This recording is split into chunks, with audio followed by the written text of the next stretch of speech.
एक शांत सा गांव था, पेड़ों की छांव में छिपा हुआ, जहां जिंदगी वक्त की रफ्तार से सुस्त चलती थी। इसी गांव में एक नौजवान रहता था जिसका नाम आसिफ था। आसिफ एक गंभीर, शांत स्वभाव और गहरी सोचों में डूबा हुआ इंसान था। वो बहुत कम बात करता और अक्सर अकेले में बैठा रहता। गांव के लोग उसे अजीब नजरों से देखते, कुछ तरस खाते, कुछ नफरत करते और कुछ जिज्ञासा में डूबे रहते कि आखिर वह किस दुख में डूबा रहता है। आसिफ का अतीत एक ऐसी कहानी थी जिसे वो खुद भी बार बार सुनने से घबराता था। वो बचपन में अपने माँ बाप के साथ शहर में रहता था। एक खुशहाल और प्यार भरी जिंदगी गुजरती थी, मगर एक दिन अचानक एक हादसे ने सब कुछ बदल दिया। एक कार एक्सीडेंट में उसके माँ बाप दोनों चल बसे। वो महज 15 बरस का था। शहर के हंगामों और तन्हाइयों से घबराकर आसिफ ने अपने वालिद के एक पुराने दोस्त के गांव का रुख किया। वो दोस्त एक बुजुर्ग थे जिन्हें सब मौलवी साहब के नाम से जानते थे। उन्होंने आसिफ को गोद लिया, मगर आसिफ का दिल कभी पुरसुकून न हो सका। वो हर वक्त अपने माँ बाप की याद में तड़पता। उनकी आवाज, उनकी हंसी, उनका प्यार, सब कुछ उसके जहन में गूंजता रहता। गांव की जिंदगी सादा थी, मगर आसिफ के दिल का बोझ भारी। वो दिन में खेतों में काम करता और रात को पेड़ों के नीचे बैठकर आसमान को ताका करता, जैसे किसी खोई हुई चीज की तलाश में। वो एक दिन मौलवी साहब ने आसिफ को अपने पास बुलाया और कहा, बेटा, तुम्हारे चेहरे पर हमेशा एक साय सा रहता है, तुम किस चीज से भाग रहे हो? आसिफ ने नजरें झुकाकर कहा, मैं अपने अतीत से भाग रहा हूँ, मगर वो हर जगह मेरे साथ आ जाता है। मौलवी साहब ने मुस्कुराकर कहा, अतीत एक किताब की तरह है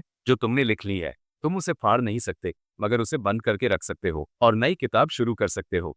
यह अल्फाज आसिफ के दिल में उतर गए। उस दिन के बाद आसिफ ने खुद को बदलने का अहद किया। उसने रोज सुबह तुलू या आफताब के साथ एक नई जिंदगी की शुरुआत का इरादा किया। उसने फैसला किया कि अब वो न सिर्फ खुद को बल्कि दूसरों की जिंदगियों को भी बेहतर बनाने की कोशिश करेगा। उसने गांव के बच्चों को पढ़ाना शुरू किया, खेतों में मजदूरों के साथ वक्त गुजारना शुरू किया, बीमारों की खिदमत की और यूं गांव के लोग उसकी इज्जत करने लगे। वो अब एक बोझ बनकर नहीं, रोशनी बनकर रहने लगा। आसिफ ने अतीत को मुकम्मल तौर पर भुला दिया हो, ये कहना झूठ होगा। कभी कभी किसी बच्चे की मुस्कुराहट में वो अपनी माँ को देखता, किसी बुजुर्ग की नसीहत में वो अपने वालिद की आवाज सुन लेता, मगर अब वो यादें तकलीफ नहीं देती थी, वो उसकी जिंदगी का हिस्सा बन चुकी थी। वो अतीत को एक कीमती खजाना समझता था, जिससे उसने सीखा था कि जिंदगी सिर्फ गुजरे लम्हों का नोहा नहीं, बल्कि आने वाले दिनों की उम्मीद है। एक दिन जब मौलवी साहब का इंतकाल हुआ, आसिफ ने उनकी जगह संभाली। वो अब गांव का नया रहनुमा बन चुका था। लोग उससे मशवरा लेते, अपने दुख बांटते और वो उनको उम्मीद दिलाता। वक्त गुजरता गया, आसिफ ने जिंदगी को जिस तरह अपनाया, उसकी मिसाल पूरे इलाके में दी जाती। वो एक जिंदा मिसाल बन गया कि अतीत चाहे जितना भी तल्ख हो,